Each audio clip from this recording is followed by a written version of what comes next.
So we will start with the introductions. Terry. Oh, caught you with your mouthful. Terry Hoffmeyer, Lake Downtown Township. Eric Mullen, MDOT Lansing. Russ Desai with the MACC Authority Board. Nancy DeBoer, City of Holland. Tim Berkman with the MACC. David Van Genhoven with the MACC. Tom Bird, Ottawa Road Commission. John Klein, Allegan County Road Commission. Howard Bauman, Port Sheldon Township. Terry Nienhuis, Holland Township. Jerry Hunsberger, Park Township. Ken DeWeer, Fillmore Township. Jim Steering, Allegan County Board of Commissioners. Okay, thank you. Staff, please. Lisa Huckwater with the MACC. Kelly Galloway with the MACC. Rob Mays with the MACC. Sherman Olson. All right, thank you very much. You have copies of the minutes. That would be the, since there's no public, that would be the first order of business. So we could have a motion or corrections on I it. move we accept the minutes as presented. Supported. Thank you very much. Any comments or questions? All those in favor, say aye. Aye. Opposed? Thank you very much. All right, we're going to start the meeting with, since there are no public comments, well, there might be. This is Dennis Kent from MDOT. Okay. Do you want to make a comment? I'm not sure. Everyone, this is Dennis Kent from MDOT who's joining us today. Thanks for coming, Dennis. Thanks for having me. Yeah. All right, Kelly, watershed, please.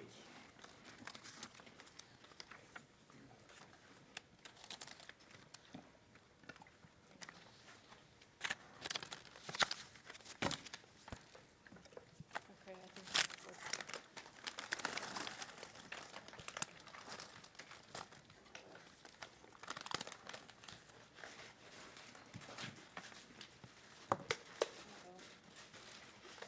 Okay, our slides are not quite in the right order, so we'll fix it when we get there.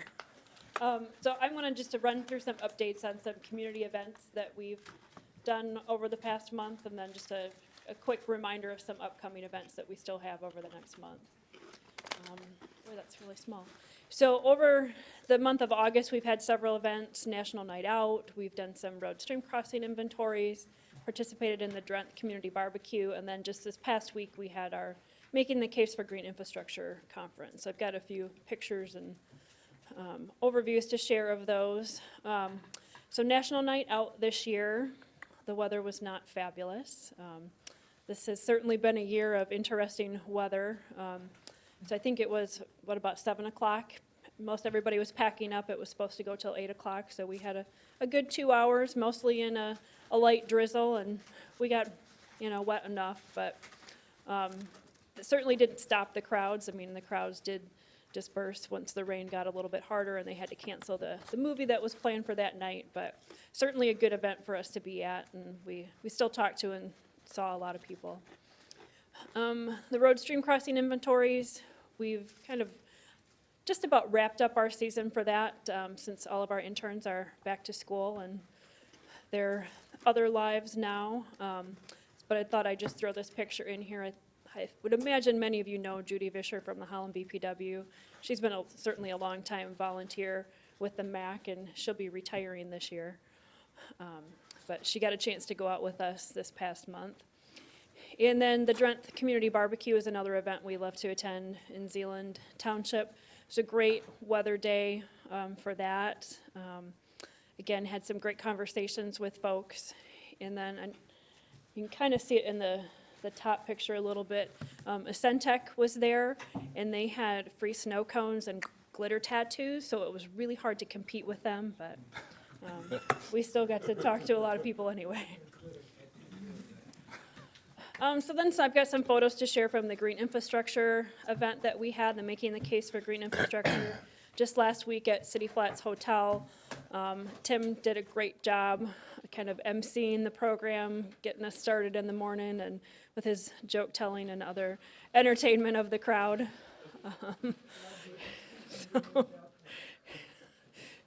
And then the focus of the event was to really talk about the new development standards for water quality protection that are being updated by our county water resource and drain commissioners, and then the city of Holland is also developing their own set of standards that will closely mirror what the counties are doing, but there's some slight differences in the city, and I know Holland City Council and Planning Commission has already heard about some of those.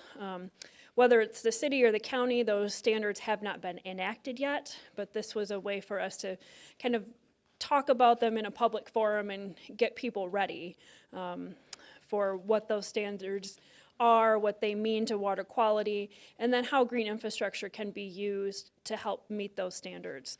There'll be some tools available to the contractors and engineers to select green infrastructure to meet those standards and see, you know, what they can use to achieve those standards. There'll be a spreadsheet tool and some other resources available. As part of the event this year, we invited posters to be there to highlight green infrastructure projects kind of around the region and across the state. So I think that was a nice feature this year that was a little bit different than last year. And then we rounded off the day talking about our area watershed projects, the Kalamazoo River, the Lower Grand River, and the Macatawa watershed. So I think, again, that was a nice addition to kind of put into kind of the bigger picture perspective of why these development standards for protecting water quality are so important in all of the work that we do. I think my final head count was 54 for the day. And we had the Grand Valley Metro Council, the Ottawa County Water Resources Commissioner, and Fishbeck, Thompson, Carr, and Huber were sponsors of the event. So with their sponsorships, we were able to cover all of our costs and then some. So we'll have a fund balance that we can carry forward so we can host another event next year. All of the presentations that were presented are up on our website, so those are available. And I will be sending out a survey to all of the participants. So that will go out hopefully this afternoon. I know Mayor DeBoer was there, so I don't know if you have any comments you'd like to add. Of course, I look at you when you're chewing, but. Yeah. It was beautiful to be up there. I think it helps you feel like the watershed's big when you're up there looking all over the land. And it was a good way to mix people and come all over. Mm-hmm. I like Tim's engineer joke, and it was good. Yeah, and I would say the audience certainly was a mixed group. We had some municipal representatives from the city of Holland, but also from Walker and Plainfield Townships, so from the Grand Rapids area. Had quite a few engineers from consulting firms in the room, and then some of our nonprofit partners, like from the West Michigan Environmental Action Council. So again, a fairly mixed group of people, plus a couple county commissioners. So it was kind of nice to have that diversity, and I think that lent to some great conversations during the break time. So any questions about any of the past activities? Okay, so just a few things coming up. We do have our regular Watershed Advisory Committee meeting later this week. This weekend, Carolyn and I and one of our summer interns will be helping us with the Hope College Time to Serve. They always do a Saturday service day, the Labor Day weekend, to keep students engaged and on campus. So we'll be doing road stream crossing inventories with a group of students. New this year, the Family Fun Fest. We have not participated in that event before. I think it's the third or fourth year that the group has done it. So that will be at the,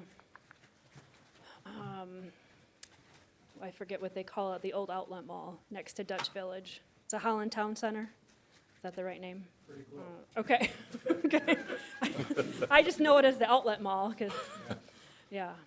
So that will be over there that day. And then a little bit further out, we've got our regular monitoring events that we do with the Outdoor Discovery Center, the Fall River Cleanup, and our macroinvertebrate monitoring the end of September and early October. We have other events coming toward the end of October, but I'll share those with you next time. So that is all I have, unless there's any questions. Kelly, thank you very much. Can I run this backwards and cue up Rob's slides?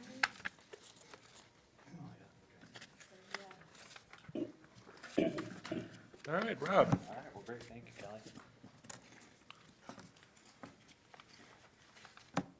Yeah, make sure I'm over here. All right, included in your packet, you'll notice that there is a memo about an extension request that we have filed on the Great Lakes Restoration Initiative grant. This is our GLRI grant. We received this grant in April of 2016, and it is set to expire March 30th, 2019. So, to date, we expect about 6,000 acres of best management practices to be implemented with this grant. Currently 48 contracts that have a dollar figure with them totaling over 248,000. So that represents about 80,000 of the available funds.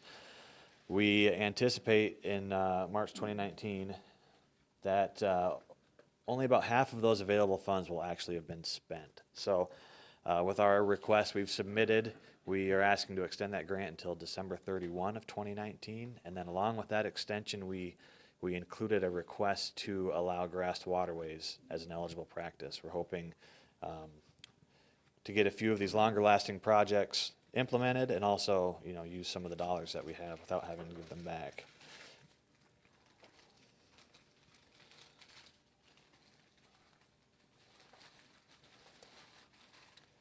All right, so currently on the GLRI, still signing 1, 2, well, some of these are 1, 2, and 3 year contracts. Any of the new contracts that we've signed have been 1 year, expiring, in March of 2019.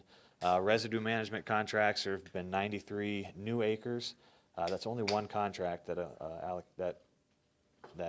represents those 93 acres. In gypsum, we've had 350 new acres, with a total of almost 2,100 acres. And then cover crops, we've had 517 new acres signed up on the GLRI, a total of just over 2,500 acres. And with the work that we've been doing with Project Clarity on cover crops, we've had, just in the last 3 to 4 weeks, almost 1,700 acres of cover crops have signed up between the GLRI and Project Clarity. And as John, you could probably relate to this. We had a very wet spring, so there was a lot of acres that didn't get planted, and a lot of those acres, we've been pretty fortunate to work with guys to get cover crops planted on them here towards the end of the summer.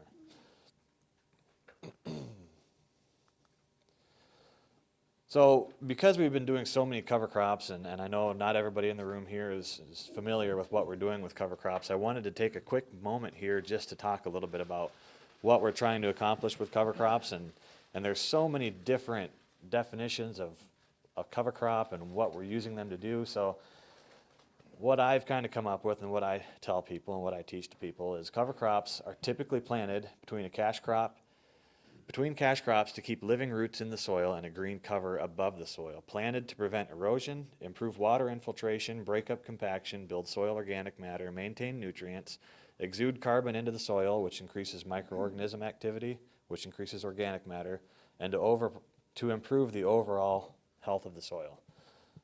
So it'd been easier for me just to say, improve the health of the soil, but there's a lot more to it, and a lot of things we're trying to accomplish when we plant cover crops. A lot of what we're going to see in our area this end of the summer and fall, a lot of tillage radish, oats, cereal rye, and even quite a bit more annual rye this year too. So we've been working with guys to really implement more multi-species cover crops, trying to get away from the single species and move into multi-species and try to generate some better activity underneath the soil. So it's been kind of a busy summer here with these cover crop contracts coming in here, and I'm hoping that we see a few more in the next couple weeks. So would you say that a cover crop could be a cash crop? There are some cases where it could be.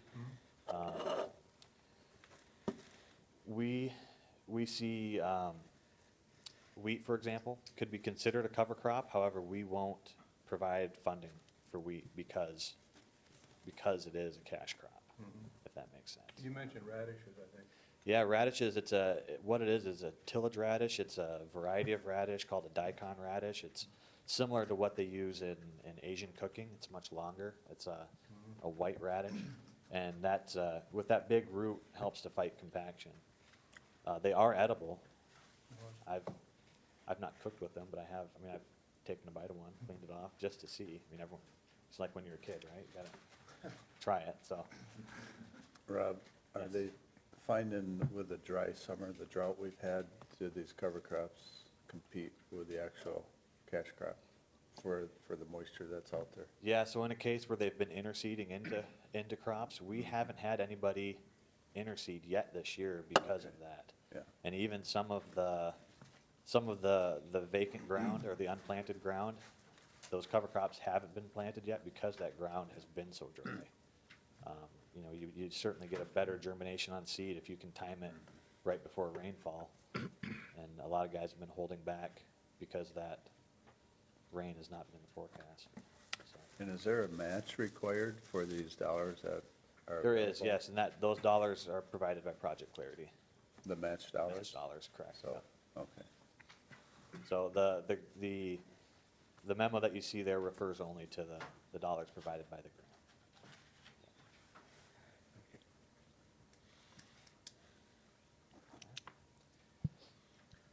How many dollars are left in that grant? You said 80, doesn't really specify. Yeah, and just get the 80% number, it's like 307,000, I believe. Some of the blueberry guys are doing that. For best management practices. So I don't do it. So there are enough funds left with the grant to provide for salary and some of the other benefits along. Rob, you mentioned that the request to extend it is basically going to take it from March of next year through the end of the year, through December. Correct. December And that, 29th. as your memo mentioned, that we're hoping will offer enough time for others to maybe jump on board with this initiative as well and take advantage of some of these grant funds. Correct, there's still plenty of funds to Yeah. do best management practices. Correct. Yes, John? Go ahead. What are you gonna have to do to get this grass waterways approved? Yeah, so because it's funded through the EPA, there will be requirements as far as engineering goes. And it still is going to be limited to our three priority areas, the Upper Mac, Peters Creek, and North Branch. Not the whole thing then? Not the whole watershed. But if you're interested, John, we can talk after.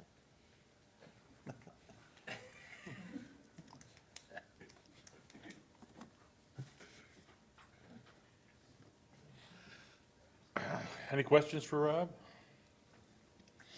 Okay, thank you for that explanation. Carolyn?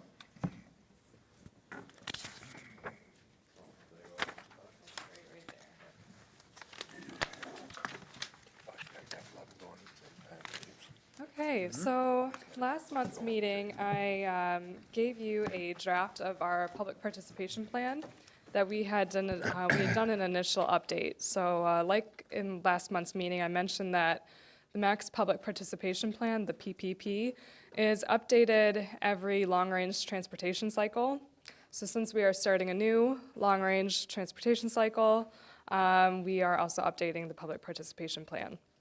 So some updates that are new to this document from the one that you had last month. So in your packet, I circled a couple things. So we added a section 7, which is evaluating effectiveness. Looking through some of our neighboring plans, GVMCs, Wimser-Dix, and then going back through some of the new requirements. They really like to see a sort of table format like this where we go back through and we look and have ways to evaluate that we know we are reaching people and that our public participation process is being effective. So we added this part into the document. We also added another exhibit. E goes over, it's a table to go over our UWP timeline. We had tables in there for our long-range plan, our TIP, and a couple others, but I also added in one for our UWP, our Unified Work Program, that kind of encompasses everything. And then I also added a little bit more language to the section under meetings, and that would be on, I believe, page 2.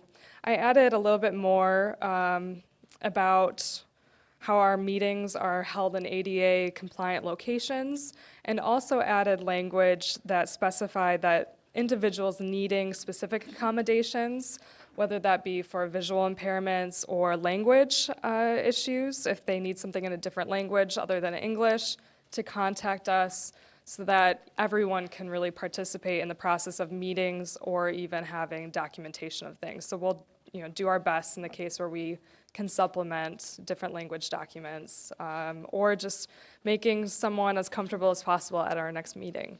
So we wanted to add that in there, again, just kind of encompassing everyone in our community and not leaving anyone out. So those are some of the updates that were made since last month. Any questions that anyone had while they were reviewing this document for me at the moment? Yes. I had 3 or 4 Sure. punctuation or grammar Okay. comments for you, but I'll leave those with you. Yes, please do, and then I can update those. And then if we have a vote to approve it, I'll make sure those are updated before that. And that was a difference, too, that we changed. So if you had read the document that we had given to you last month to this month, Kelly reviewed the document and had some really great suggestions on how to update the tense. So, a lot of times these documents are written in that language where it says, we will do this or we will do that, but it makes it sound like you're not already doing it. So we updated the tense to make it present tense, saying this is what we do, not sounding like we don't do it already. So we did update that a bit as well, which just makes it sound better, it flows better. Another piece that we also added, last month I had mentioned that I wanted to create for this document a one-page public participation sheet. So this is a handout that can be set at offices around town, but it makes it something very simple for people to use. Most people will probably not pick up a multi-page document on public participation, but I wanted to make something very simple where it says, we want to hear your thoughts. And this is how you can tell us what you think. If you have comments, questions, concerns, these are some of the ways you can do it. And then just a little bit about the MACC. We didn't want to go in too deep, just something very simple for people to kind of get a background information on what we do in our office, the area that we serve, and this is how you can get in contact with us if you have any questions. So that's kind of a nice piece that we like to have as well. So anything else, or do you feel like we're at the point where you would like to vote on this measure? I'll move that we approve the document. Thank you, Tom. I'll support it. All right, Tom. Terry. Okay, Now, Terry? lovely. Wait, Great. we haven't voted yet. All those in favor say aye. Aye. Opposed? Thank you very much, Carolyn. Fantastic. All right, moving on. I have the results from this year's PASER data for you. So in your packet, you received 3 different ledger size printouts of road quality for Allegan County, Ottawa County, and then the 2 added together, so one overall map for the MACC area. So some background, most of you are very comfortable with PASER now because we do talk about it usually around this time every year.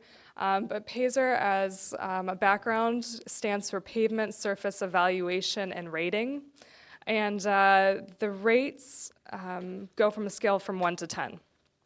And every single year we're responsible in our area to do 50% of our roadways. This year the official 50% went towards Allegan County. The last couple of years, Ottawa's been wanting to have those roads rated every year, so it's kind of happened that this is one of those years that we have both counties rated. Next year it'll just be Ottawa County, but then the next year we foresee it again being the our whole MACC area. So along with Ottawa County, we've also been rating the roads in Blendon Township. So while that's not a MACC jurisdiction, we've been asked to help out with those ones since they're rate adjacent to where we are anyways. It's just a couple miles of road, and we swipe over those and get those rated as well. And the most important thing is why we do this. It really helps us give us an idea of how our roads are looking in our area, and then it also helps us prioritize projects for the coming years, looking at what roads really need the work first and foremost.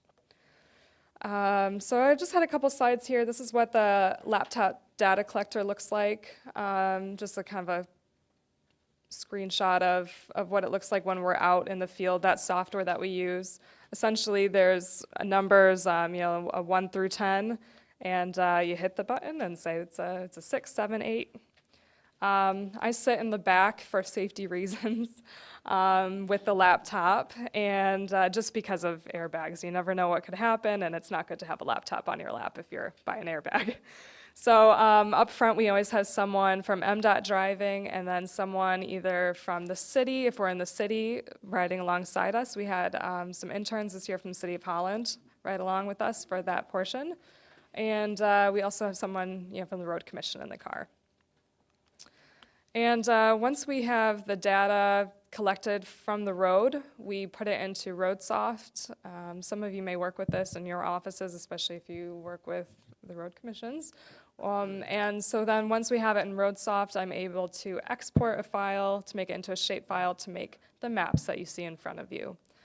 At the end of the season, once everything has been verified, so that's another thing with the RoadSoft program, there's a couple different steps that we go through to verify the information to make sure it is correct and that we have all of the miles added in and that there are no errors. So once we evaluate and decide that it's ready to go, it gets uploaded into TAMC, or it's the Transportation Asset Management Council's database, where then that information eventually then makes it into the whole statewide view of data and information.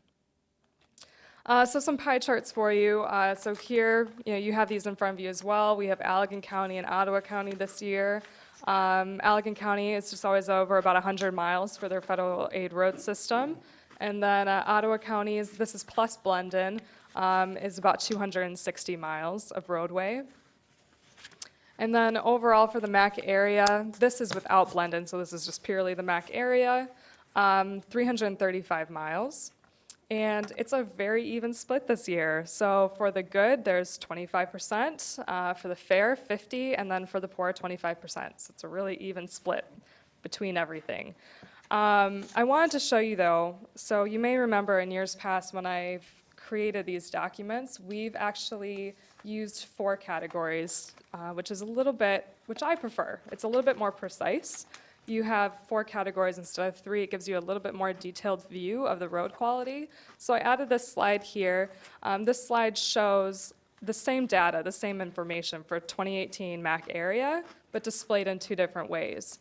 So the reason why we are displaying it now with the 3 categories, just the good, fair, and poor versus the excellent, good, fair, and poor, is because everyone else in the state does it that way, and the state itself. So the state of Michigan does everything using this breakdown of good, fair, and poor, just the 3 categories. So it can paint a little bit different picture. To me, I like the way that the one on the left looks with the 4 categories. It makes it look like the roads are better visually to our eyes by the pie chart versus the pie chart to the right. But we have decided that because this is how it's done, we want to be able to compare to our neighbors, to the rest of the state. So going forward, we will be using the 3 different categories. And but if you ever want to see, and I think I'll probably continue to do this at these meetings where I will show you the breakdown with using 4 categories. If you ever want to see anything for your jurisdictions, even a further breakdown, if you want to see each road a different color category for 10, 9, 8, all of them down, I can do that for you. So if you want a more specified breakdown of your area, we can do it. Yes. Speaking of comparing with everyone, how do we compare? Yeah, so. Oh, look at that. So, these are some trends. So I do not have comparisons right now for our direct neighbors because their data, we haven't seen it yet. But I will be creating a report after this that is going to go into further detail on some comparisons. And then we're also going to look a little bit, take a deeper dive and look at some of our trends locally here and also look at some of the ways that we can maybe look at deterioration trends on some roads, and if we are doing things like patching, seal coat, how that can extend the life of our pavement. So for the next couple of months, we're going to be doing a deeper dive on our roadways. Maybe this is what you just referred to. Yeah. So how are we gaining on this? Are we staying the same? Yeah. So this one here, all right, so these are from TAMSI. So I added a couple of these in. So this is Allegan County, but this is Allegan County as a whole. So this is more than just the MACC area. But they had these really nice graphs already laid out. And so this is what I'll be doing for our area as well. But so as you can see, to the very far left, this is miles that are considered good, miles considered fair, and then to the right, miles that are considered poor. So, and then all the way to the right, this kind of purple pink, these are years 16 and 17. So we can see that, for Allegan County, this past 2017 last year, it's ticked up a bit. It's gone up a little bit for the good category, which is wonderful. Fares basically stayed the same, but some of those poor roads, and this is what we want to see. We want to see the poor getting less. And we see that probably because the good increased for 2017. For Ottawa County, a little bit the same, also trending upward on the good category, and that's anything that's rated 8, 9, or 10.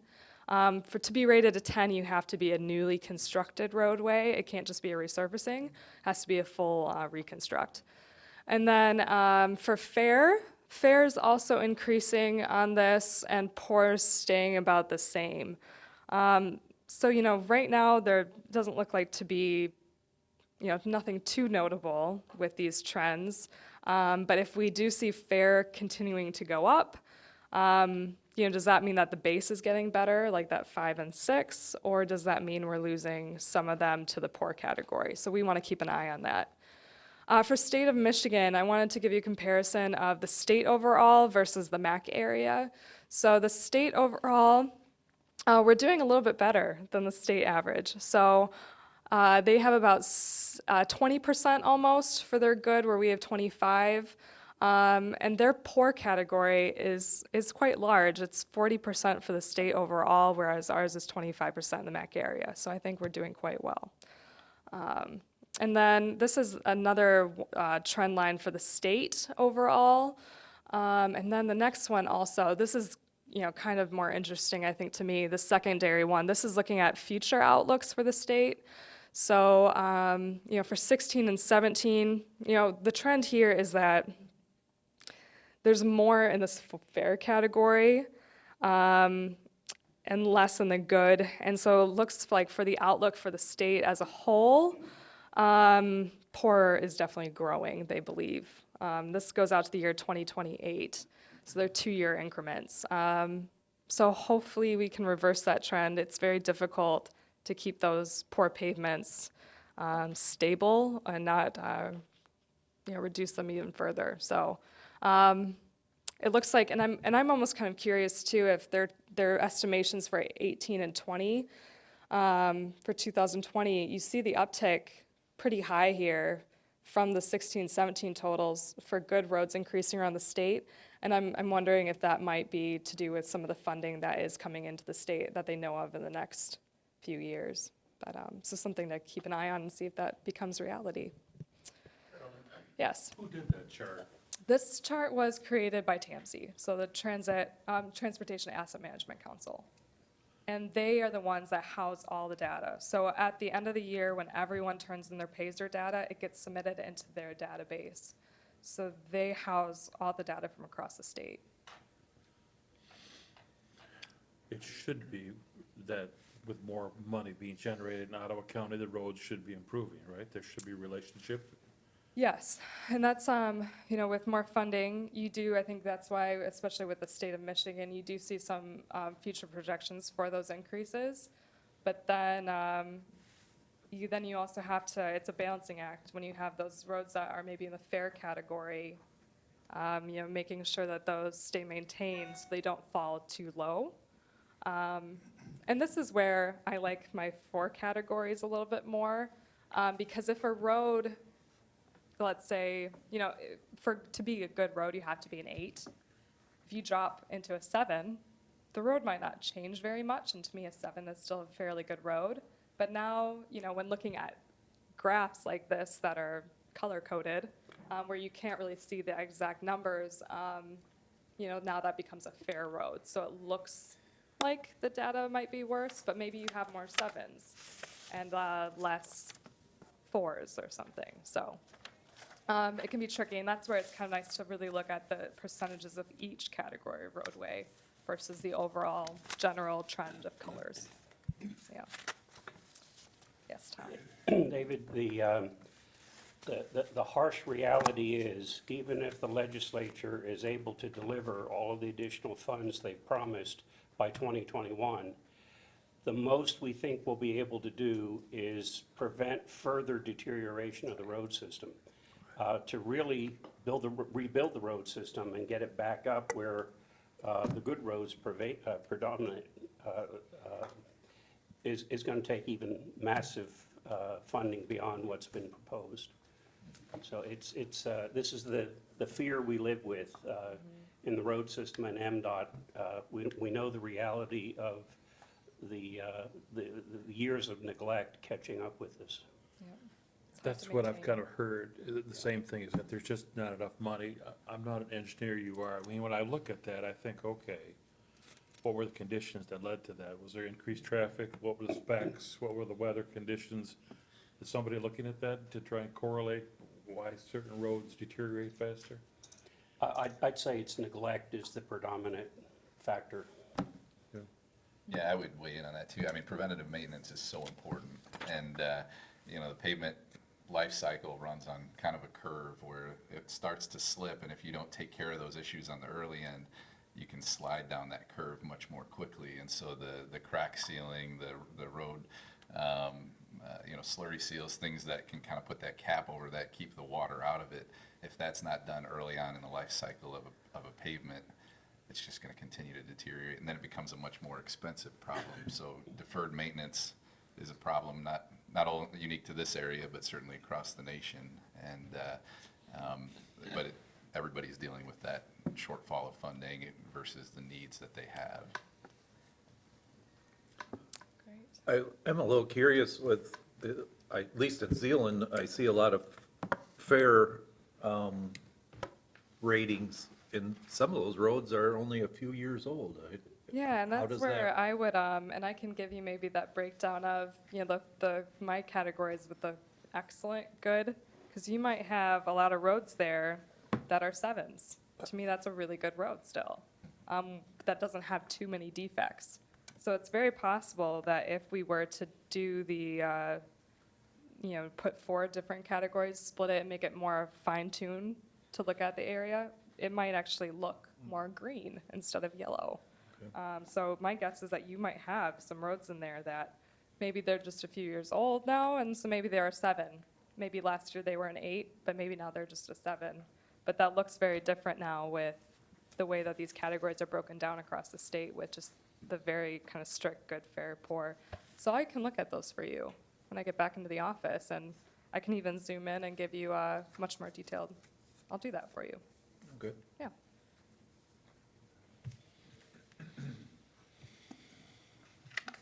Okay, any other questions for Carolyn? I have nothing else. Thank you. Good material. Thank you, Carolyn.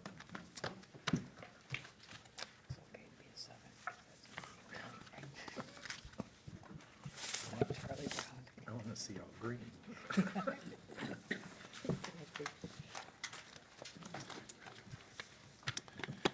Welcome, Elisa, and you're going to talk to us about the Transportation Improvement Program.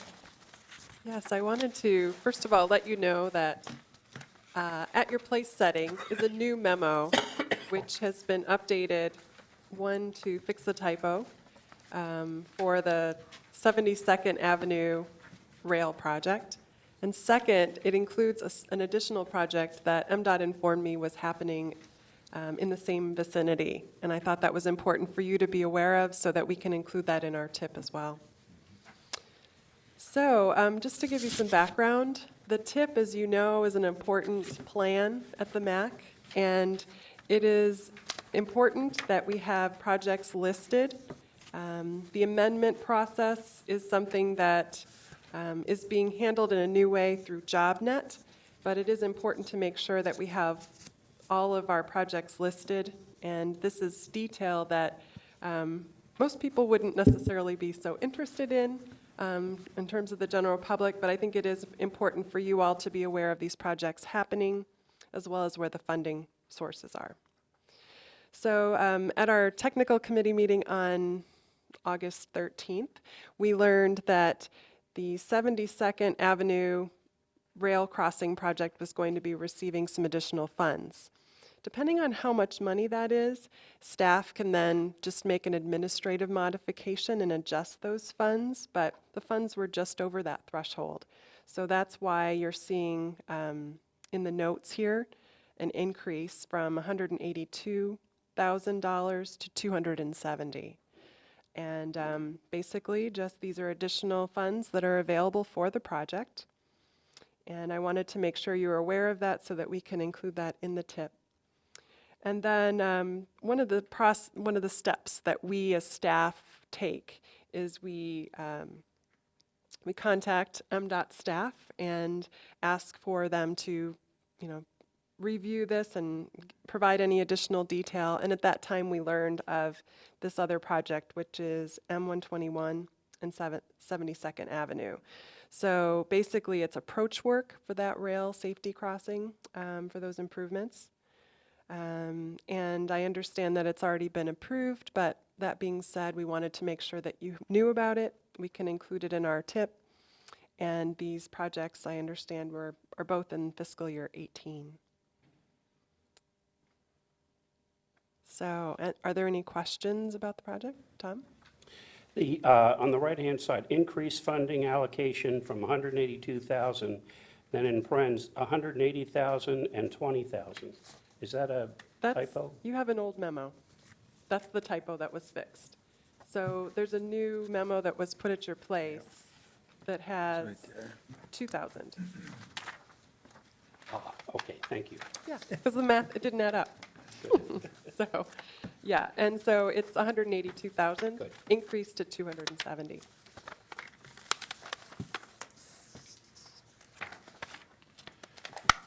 Any questions for Lisa? Yes, sir? I move that we accept this recommendation. Thank you, Jerry. Second. Thank you, Nancy. Any further comments? All those in favor say aye. Aye. Opposed? Thank you very much. Thank you, and I have just another slide to show you. Wanted to let you know what's coming up with the tip.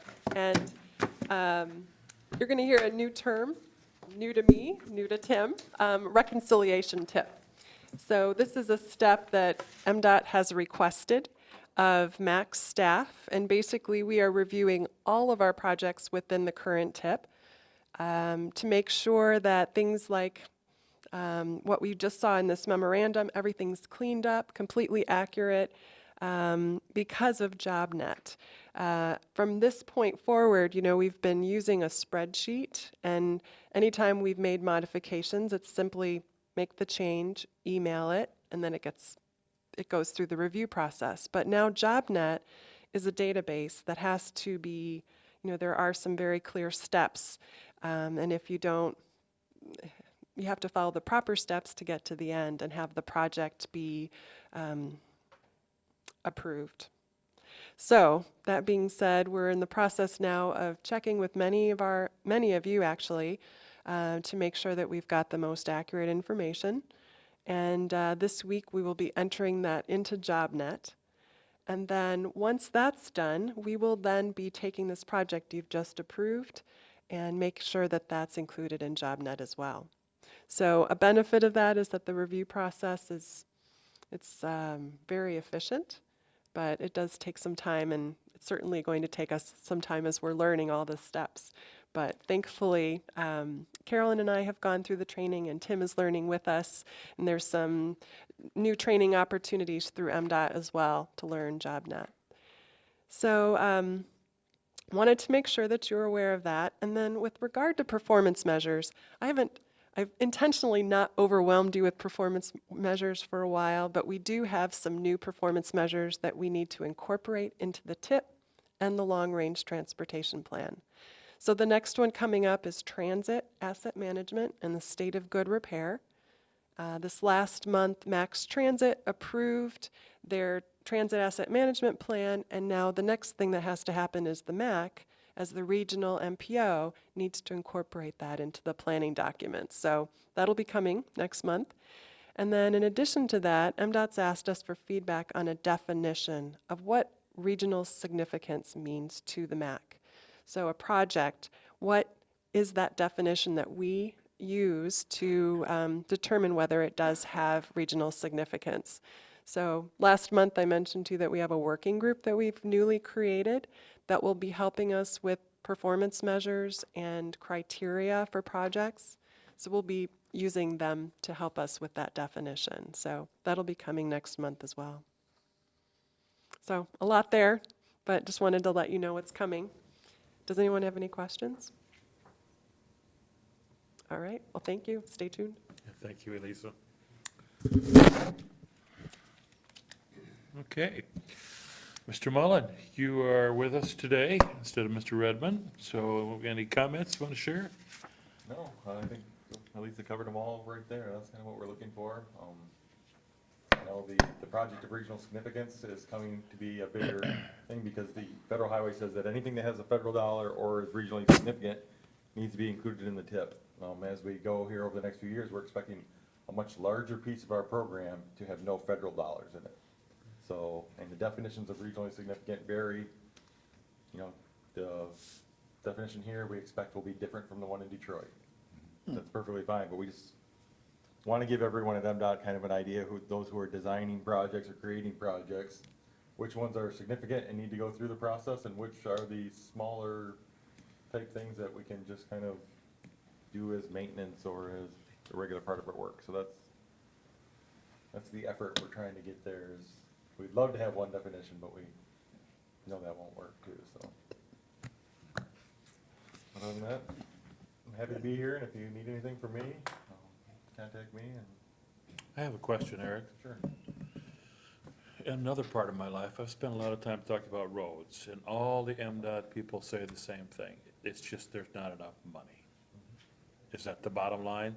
That's where in this election season, is it right, is it just money? I would say, yes, I would say it's money. Michigan invests less per person than any state in the Midwest, and it has been that way for 30 years or more. And so Just a matter of allocating differently than other states? that could be, it could be allocating differently. Yeah, it's really all the sources that other states have created, you know. The latest one that we've been hearing is that the internet sales tax, they're talking about making that road funds. Whether it happens, there'll be a lot of fights there, I think, with education and other folks for the sales tax, so I don't expect we'll get a great windfall from that. Gosh, Tim, how can we fix that? Right? I'll pass the hat after the meeting, contribute what you'd like, but, no, that's certainly, I mean, that's the common denominator, was the case where I came from as well, is trying to balancing the needs with the available funds that we have, and, yeah, not unique to this area. So I'll say. Indiana had the same issue. Yes, yeah. Now, they did pass enabling legislation that allowed local units to enact a wheel tax, which the community I came from did, and that generated about an additional $1 million a year for paving, which was very helpful. But I think we projected our needs to be somewhere around the 3 to 4 million range, and we had other avenues to get there, but had to get creative to do so. Thank you for being here, Tom. Oh, yes. One of the John. things that I picked up off on the earlier slides of Allegan and Ottawa counties and possibly the city, you have local millages have helped, township millages, county millages. And that just was proof of that. When the counties tax themselves, we get all that money to be used locally. And that's very important, and that's why Western Michigan probably has better roads than the rest of the state. We're willing to tax ourselves to to keep our roads in reasonable repair. That's very important. Yeah, kind of a shift on down. Yeah, Tom? A question for you, Eric. I heard recently that with the additional funding that came from Lansing that went to MDOT, most or all of that additional funding did not go into maintenance, it went into construction department. And for example, here in Ottawa County, we do maintenance work for MDOT on the state trunk line. The amount of money you have allocated for maintenance has not changed in the last 8 to 10 years. So we have a fixed amount of dollars reimbursing us at ever-increasing costs, which means less and less work gets done each year. Is there any hope that MDOT will be able to allocate more money towards maintenance? Yeah, I'm unfamiliar with that. I don't know if Dennis knows any more about that, but, I mean, it's something we can take back and bring up as an item for discussion, but I haven't been. You know, my understanding, and I might not be 100% accurate, is that with state funds, we're, you know, the amount that goes for, you know, major categories like maintenance, you know, or construction, bridges, or whatever, there is some legislative guidelines on that, and that may be, you know, part of the issue, that more of it was directed to construction. I'm not 100% sure if we have control over the total that goes into that. That's something we can look into. I know there's been a lot of talk on that the last, you know, since the funding has gone up, you know, whether maintenance will get more. You know, we know it's a problem. It's gonna be interesting, to see what happens with the, I think it's about 240 million additional sales tax dollars for tax, internet purchases. And of course, everybody wants it, local government wants it, transportation wants it, education wants it, and I'm sure it keeps going. A lot of needs. Yes. We should have never gotten to the spot we're there. Yep, I agree, Jerry, I agree. Okay. We are into administrative issues. Tim? All right. Well, I know you're all dying to know what was the joke that I told at the Freedom Infrastructure Seminar, so I won't keep you waiting. Sorry, Nancy already knows it, but I just started off because there was a lot of engineers in the room, which, by the way, are friends at MDOT. I am as well, so it's okay to poke fun at them, I think. But I just said, how do you tell the difference between an extroverted engineer and an introverted one? The extroverted engineer looks at your shoes when he's talking to you. So that was the desired response. So anyways. That group didn't laugh as much. Yeah, right. There's fewer engineers in here, I can see. So no, it's good to poke fun at ourselves sometimes. But wanted to take a few minutes just to kind of talk at you for a little bit from my end of things, since last month was my first meeting, but it was also my first day, and I've since learned where the paper clips are and a few more things.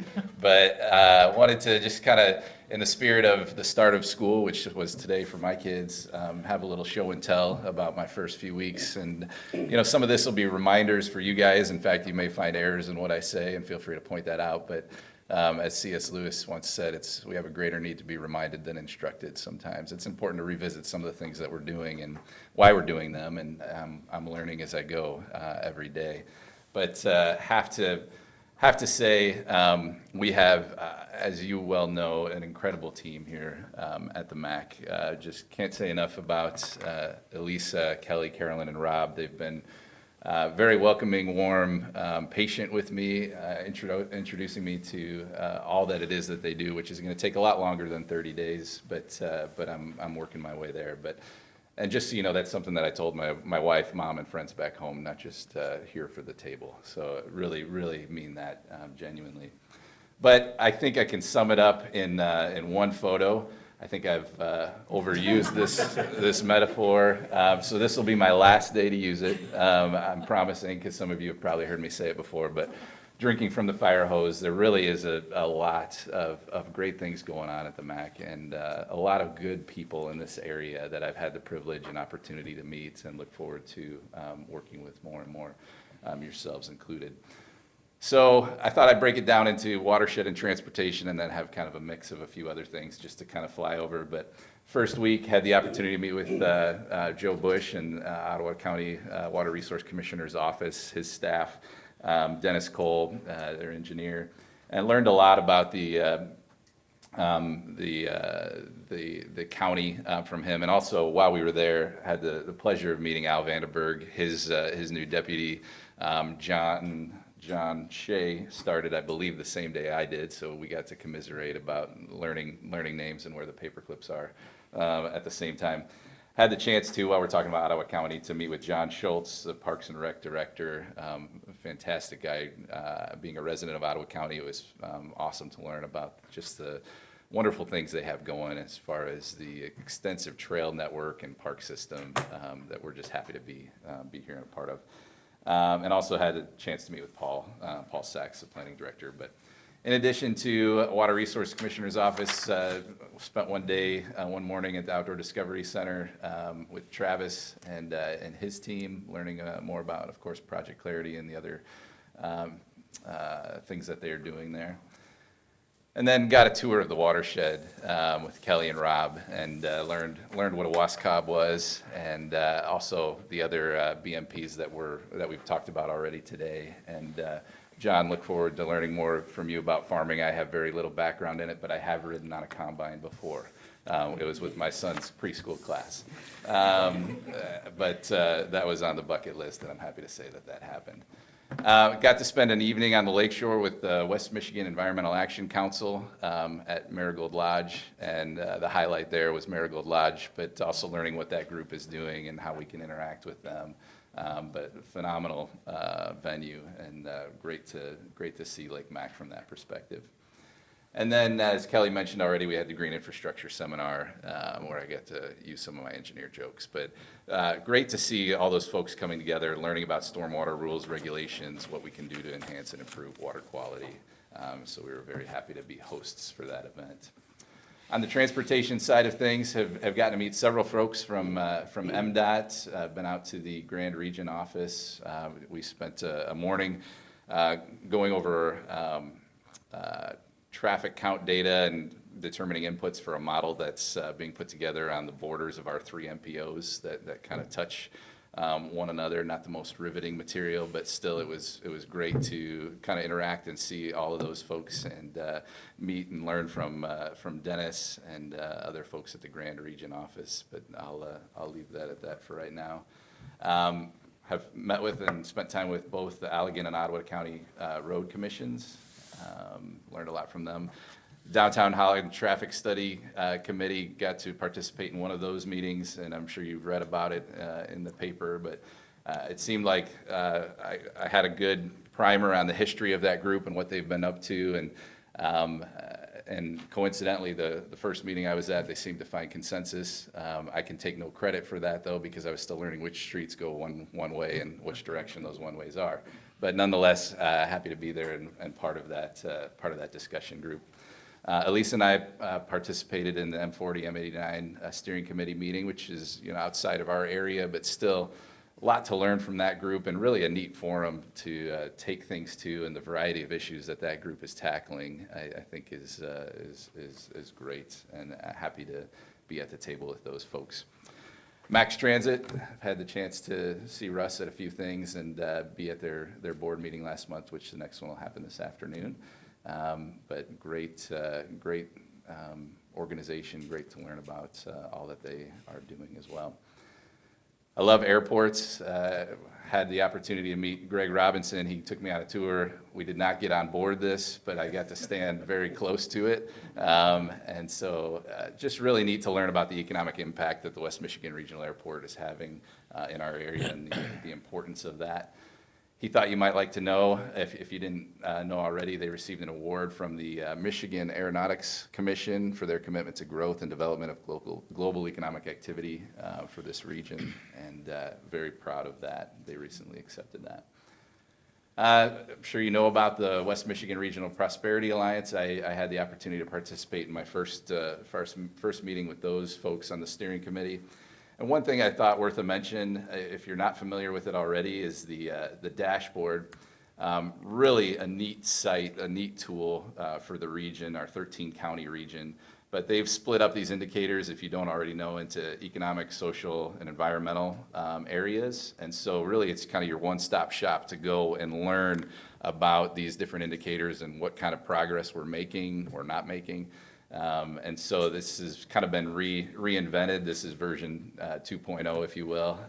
And so you can click on any one of these things and find out, employment data, housing, affordability, just a wide variety of, beach closure days on the environmental side of things. And, the green banner symbolizing that we're making progress. Yellow, it's kind of staying status quo. Red, it's declining. So a great resource for you to go and check out. You can find it at wmdashboard.org. And you can isolate it down to a particular county and just see what the trend has been over a certain amount of time. So check that out if you haven't already. And the Prosperity Alliance has a call for projects out right now that's due September 1st. We're applying for another round of funding for a sustainable watershed funding initiative that has been started, and I believe we've had two grants for that already. This would be the third, so hopefully we'll be successful in that. And then Lisa and I had a conversation with Housing Next, Ryan Kilpatrick, their executive director, on the important issue of affordable housing that I'm sure you've heard about or been part of. Really inviting the MACC to the conversation to just be at the table on this important topic. It was a very big one where I came from, and I'm sure it is here as well. We offer a lot of good information and resource that I think will be useful to Housing Next as far as housing and employment data, the transit side of things, and also environmental justice being an important factor of what we do and part of our long-range transportation plan in itself. So I think we make sense being a part of that conversation, and we're happy to help where we can. And then lastly, I'll mention just the tremendous pool of interns. We had 5 this summer. They taught me a lot. They took me out one morning, did some road stream crossing inventories and collecting that data. And then also the SECI discs to check for the clarity in Lake MACC. And then we got an up close and personal view of the water quality of Lake MACC and the tributary to it here by taking a day or morning actually on the Outdoor Discovery Center's kayak. So that was really to say thank you to them. But a former boss of mine texted me asking how the transition was going, and I responded with this text, and he said, "Did you go to summer camp or are you working?" And I said, "Well, I am working, but it's great to get out and see and touch the watershed, really." So what next? That was the first 5 weeks.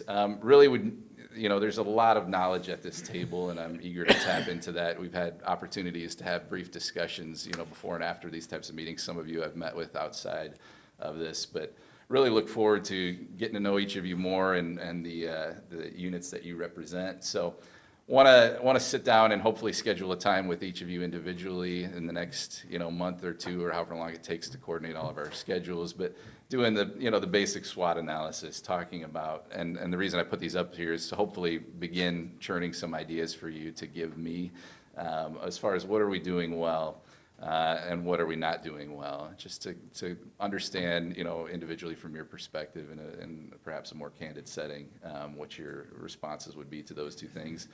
And what else should we be doing? I mean, there's a great deal that I'm learning and have yet to learn of what you're already doing, but maybe you have some other ideas. One simple seed that I'll plant is back to the watershed side of things. We were driving around looking at these outer reaches of our watershed. I would love to see watershed signage, now entering the Macatawa area, watershed. I think that's just a simple tool, and it may have been talked about here before, but I just think that's a great awareness campaign that gets you thinking, hey, what lands out here is eventually going to get to Lake MACC.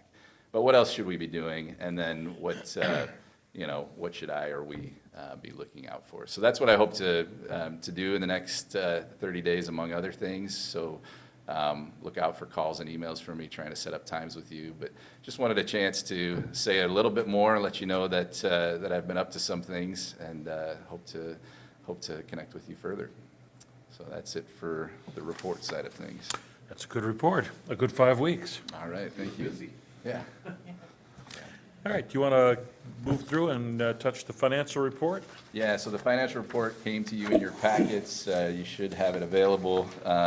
The revenues are at just over 77%. Expenses are at 63%.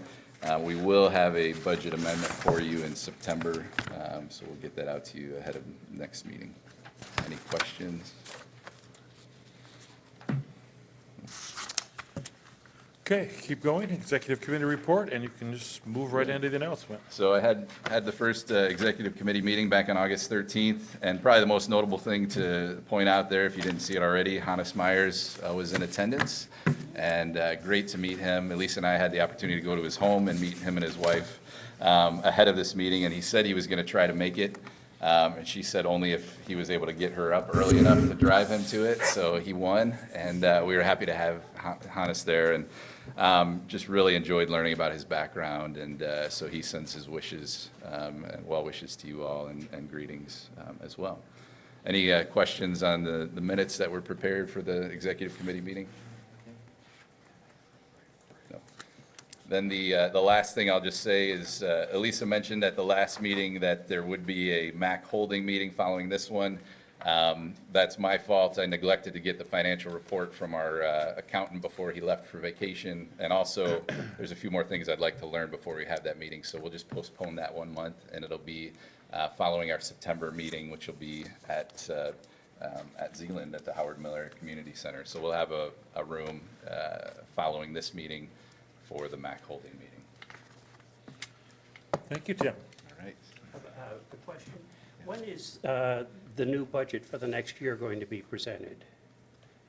Did you guys already adopt that? Or? Will that be at next month's meeting? I'm not sure. Lisa, do you have an answer to that? It was approved on June 4th. Oh, it was already approved? Yes. Oh, okay, thank you. I missed that meeting. Not a problem.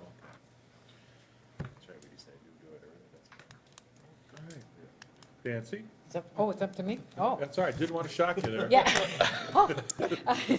No, welcome to Highland City Hall. So glad you're here. Glad to share this gorgeous summer day with everybody. We don't have many more of these left, so it's good. Highland was honored to get an Energy Star certification from the EPA for 4 of our buildings: City Hall, Public Safety, the Transportation, and Parks and Cemetery. So that means we're in the top 25% of buildings nationwide from an energy conservation perspective. The Civic Center is coming. I'm sure you've driven by and noticed that it is, contrary to what people think, it is 40% bigger than it used to be.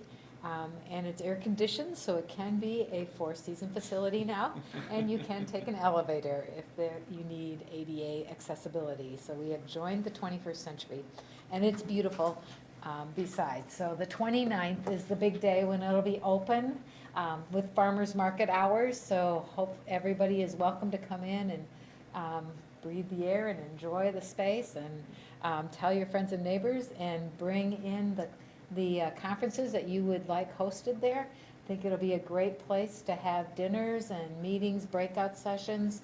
Should be able to accomplish an awful lot there. Other questions can also be addressed to Mr. Story, who is on the Civic Center board, has been a great part of getting all of that going. And you probably have a commercial for New Holland. Well, I didn't expect that, Nancy, but I would gladly take the cue. You'll drink to that, yeah, I know. Yeah, New Holland Brewing Company, which is production facilities in Holland Township. The public, of course, is the city of Holland, has brewed a special beer called Tannery Creek Red Lager, and that will be introduced on September 6th at the pub on 8th Street, and be available at a number of other outlets along 8th Street and, of course, at the Civic Center itself. And particularly on the 6th, if you buy, you know, a draft of that, if you are so inclined, $1 of that goes toward the Civic Center.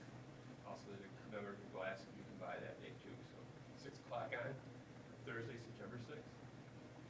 Yes, which would be a great celebration for everybody, and you can have a commemorative mug or glass or whatever it is. That'll be great. And also, Hops on 8th Street is going to be offering a community pizza for the month of September. So if you go in and order a pizza there that month, $5 of it will go to help support the Civic Center. So we'd love it if people would have pizza. And also the cinemas that will be opening in the GDK project across the street from the Civic Center the spring of this next year. So that's exciting. The parking deck will open on the 28th, the day before we open the Civic Center, so everybody can be parking close to it. We're hoping to get all the landscaping done outside before that 29th date as well.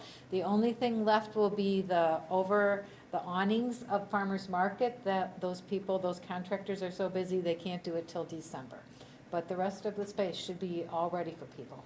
So we're very excited about that. The James DeYoung property, that's where the old power plant is on the water that we are no longer using to produce power. That is 16 acres of fresh availability to the community. And so we have steering committee and different layers of design people in place. The main people are Dave Koster from the BPW and Keith Van Beek from the city, general manager. Those two staff have been going around having just casual conversations with people that are stakeholders throughout the community. This morning we were talking to Hope College.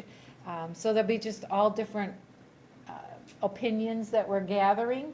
And our goal is the end of September, October to open to a fully public process for everybody to come in and weigh in on what have you always dreamt about for that property. We don't want to start with ideas. We want to start with a framework of principles of how do we make decisions about this property, which is basically the process that we went through in designing the BPW plant, getting the sustainable return on investment conversations, bringing in consultants, helping us get that framework, and then from that framework, decide on the ideas. So that's going to be open, and please, everybody come on down and bring your ideas and input, and keep dreaming about waterfront for this area, which is just a very exciting thing for all of us. Then we're also, Chamber Point, you've probably driven by the Chamber on 8th Street, and they will be having an opening, I'm just going to write that down, in September, I think it's the 17th, it's a Monday. We'll be dedicating that, 17th of Monday, 3 o'clock. Ribbon cutting, that's a public-private partnership where the cities put in kind labor and the chamber helped pay for these boulders and to kind of grow the green space around the chamber. So when people come into the city, they realize how we value green and value businesses. So that's just a quick little update. There's so much excitement, you can hardly stand it. This is a great time. Any questions? It shows, Nancy. Nice job with the Civic Center. That's been an interesting journey. Construction's never the way you think it's going to be. Calmness needs to prevail, and thank you for being one of those calm leaders and all that. So. Well, I'm very, very, very grateful. Yes, sir. I wonder if we could have a status update on our bylaw approval at various government units. We just approved it last week at our meeting. Is that moving along with everybody? Yeah. No. The reason I bring it up is because it's so easy to forget to do it. We forgot for almost 6 months. I'm glad you did bring it up. It looks like a lot of nods and a no is what it sounds like. We have not done it. It's a good reminder, Jerry. Can we get an email reminder from? Just kind of as a planning theme for this group and for the executive board, and this is from memory, which may not be exactly right, but I assume we're going to continue operating under the old bylaws until we approve what we unanimously are sending to our local governmental units to be approved, which means in October, if we follow that, we need to appoint executive committee members. I believe that's exactly I right. think it'd be wonderful if we had the new bylaws approved in the next few weeks, so we would operate under that, whatever. Good reminder, good point. So I think it's a perfect timeline. If that can be done by October, it'd be wonderful. Back to that C.S. Lewis quote, it's better to be reminded than instructed at times. Any member comments? Just remember, Monday, Labor Day, Zealand Holland Truck Parade, so. Yes, that's right. Talking about the Civic Center, it'll be in a different spot this year, I mean, instead of the south parking lot, it'll be in the north parking lot. So. Free cases of ice cream from, packaged by Hudsonville Ice Cream. Thank you for remembering that, because there's also a boardwalk that starts at 8 a.m. over by Heinz, and you can walk all along and go to Windmill Island Gardens for pancake breakfast, and then saunter over for the wonderful truck parade. So we feed you well on Labor Day. You can enjoy it with your family, and it's a great day to be alive, Labor Day. You can listen to Nancy and I give speeches. Yeah, that won't get them there. What time, Yes, it would. what time does that start? Sorry.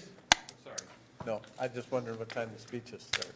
Yeah, avoid 9:40. Get your ice cream before 9:40. Dave. For those of you who haven't been down to the intersection of M40, 64th Street and Interstate 196, they will improve an intersection. What a great improvement. Great. I handed to him. I had nothing to do with it, so I congratulate everyone. Was that you, Ken? Did you do that? No. Was a good supporter of it. I'm sure you are. So It's beautiful. Looks like it's always been that way. Yeah. Yeah, proper That's consent great. is worthy, and I think it'll lead to less accidents. Great, thank you, Jim. Anybody else? You know, when you said there would be free cases, I was thinking about Jim. I was thinking something. We aren't to that point yet, but maybe some year they'll give those to us. It's a violation of state law. Keep us legal. Tim, we are glad to have you here. Yeah, I know. And so, thanks for being a part of this team, and there's a lot of good things happening here, and we'll have to have you be a part of it. Thank you. So with that, Next meeting? I think it's on the agenda, September 23rd, 24th. September 24th at City of Zeeland.